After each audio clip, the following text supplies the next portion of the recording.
Selamat pagi pendengar setia berita Selamat Jadi Duma. Dimanapun kita berada, renungan firman Tuhan untuk kita dengar di pagi hari ini dari surat Galatia pasal yang ketiga ayat yang ke-12 sampai yang ke-14. Tetapi dasar hukum Taurat bukanlah iman, melainkan siapa yang melakukannya akan hidup karenanya. Kristus telah menebus kita dari kutuk hukum Taurat dengan jalan menjadi kutuk karena kita. Sebab ada tertulis, terkutuklah orang yang digantung pada kayu salib.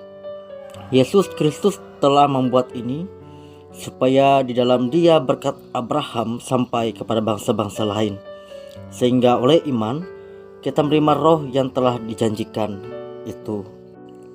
Di pagi hari ketika saya bangun dari tempat tidur, saya mulai berjalan, mata saya tertuju kepada sebuah cermin. Saya melihat wajah saya di depan cermin yang nampak kusam.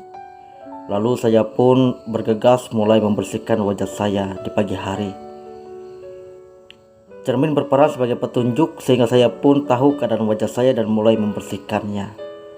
Begitulah gambaran kita memandang bahwa hukum atau aturan adalah sebagai petunjuk tentang apa yang baik dan apa yang benar. Taurat sebagai hukum utama beserta aturan lain yang diberikan Tuhan kepada bangsa Israel merupakan kehendak Allah yang harus dipenuhi umatnya. Melalui Taurat, Tuhan menyatakan larangannya dan Tuhan menyatakan keinginannya kepada umatnya. Pada kenyataannya begitu amat sulit melakukan secara sempurna apa yang diinginkan Tuhan, dan sama sulitnya untuk menjauhi dan bebas dari apa yang Tuhan larang.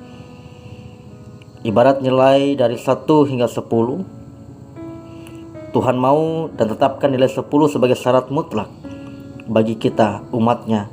Tidak boleh kurang. Kalaulah ada di antara kita merasa memiliki nilai 9, tetap tidak bisa. Allah ingin nilai yang sempurna, sama seperti Dia yang adalah sempurna. Tidak ada manusia yang dapat memenuhi standar Allah. Syukurlah bahwa ada satu pribadi yang dapat memenuhi secara sempurna keinginan Allah yang sempurna itu. Dialah Yesus Kristus. Dalam hal ini saya teringat dulu ketika kelas 3 SD. Waktu itu ibu guru membuat sebuah soal hitungan perkalian dan pembagian yang menurut kami sangat sulit untuk kami jawab. Guru mengatakan siapa yang tidak bisa memecahkan soal itu tidak diizinkan keluar kelas untuk istirahat. Ini persoalan yang serius dan besar bagi kami sekalian. Kami pun mulai gelisah, saling berpandangan, melirik kiri dan kanan karena kesulitan. Tapi apa boleh buat, pasrah saja. Kami menilai guru sangat kejam kepada kami. Tetapi kami tidak berani untuk berbicara dan tidak berani untuk protes. Nampaknya ibu guru memahami kesulitan kami. Guru pun tiba-tiba mengatakan bahwa tidak semua di antara kami harus bisa menjawab soal itu. Jika satu orang saja bisa pecahkan soal itu, maka kami semua diizinkan untuk istirahat. Nampaknya ada harapan bagi kami. Kemudian tampillah seorang dari antara teman kami yang maju ke depan mencoba untuk memecahkan soal itu, dan ternyata dia bisa untuk menjawabnya. Guru kami sangat senang karena ada yang dapat menjawab soal itu secara benar. Apalagi kami pun lebih senang karena kami dapat beristirahat, sehingga akhirnya kami dapat bermain di jam istirahat kami. Kami semua berterima kasih kepada teman kami itu. Kami menepuk-nepuk bahunya dan ada yang langsung memberikan jajanan kepadanya. Sobat BSJD, begitulah Allah memahami ketidakberdayaan kita memenuhi Taurat dan hukumnya. Tetapi tuntutannya harus dipenuhi, dan bersyukurlah Yesus Kristus sudah menggenapinya dengan sempurna. Sungguh luar biasa kemurahan Tuhan, sebab Allah merencanakan Kristus untuk mewakili kita mencapai nilai yang sempurna yang dituntutnya.